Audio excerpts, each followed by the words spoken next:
Old lady can't afford groceries for modest dinner, finds bags full of food upon returning home. Mrs. Gibbs was going through the most challenging week in her life when a kind acquaintance noticed and eased her worries. The old woman with unkempt hair and a tattered shawl started to gather the store manager's attention. On any given day, he would have missed her taking the third round around the store, picking things off the shelf, examining them, and putting them back. But it was the slowest day of the week, and that afternoon, Mrs. Gibbs was a face that the store manager kept seeing right from when his shift began until lunchtime.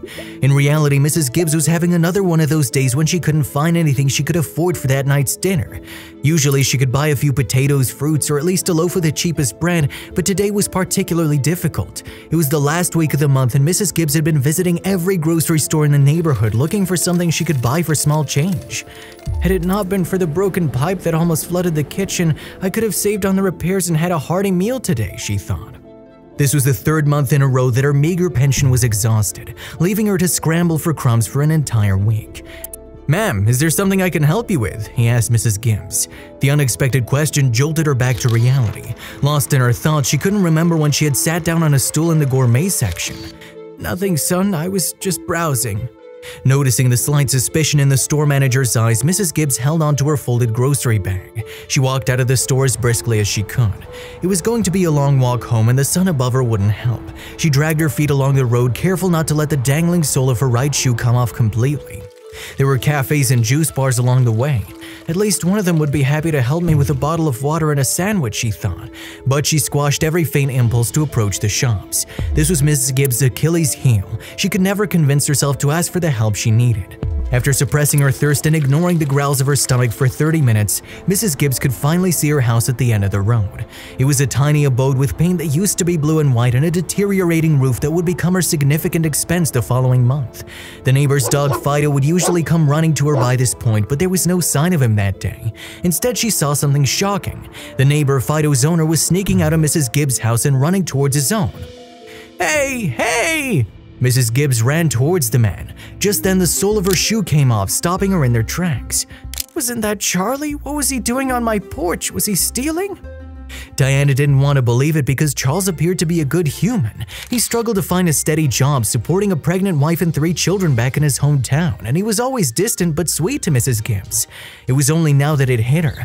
All these were also reason enough for Charlie to resort to stealing.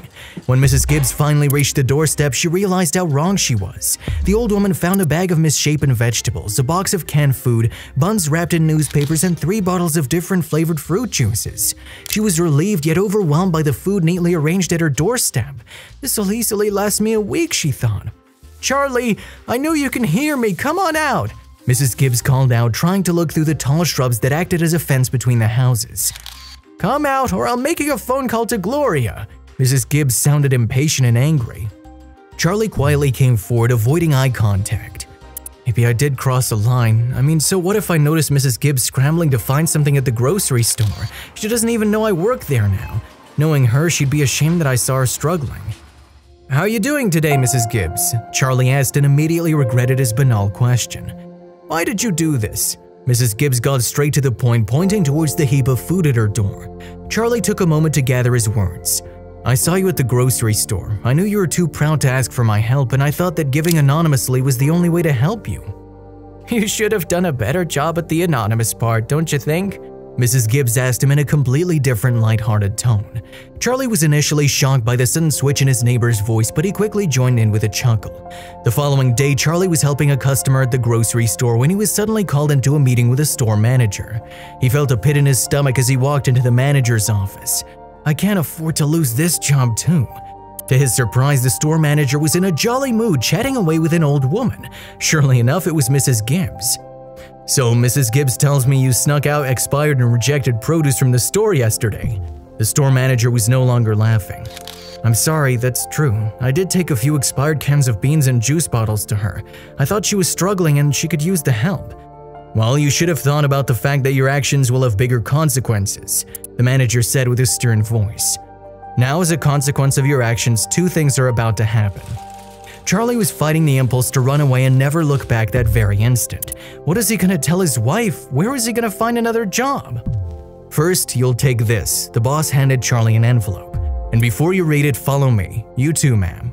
The trio walked to the bakery section. Charlie was lost in thought and was shaken back to the present moment when his manager coughed aloud. That's when he saw it. Next to the bread section was a big cupboard with vegetables, fruits, grain, bread, and much more. The sign on the cupboard said, "Charity Shelf, pick anything for free."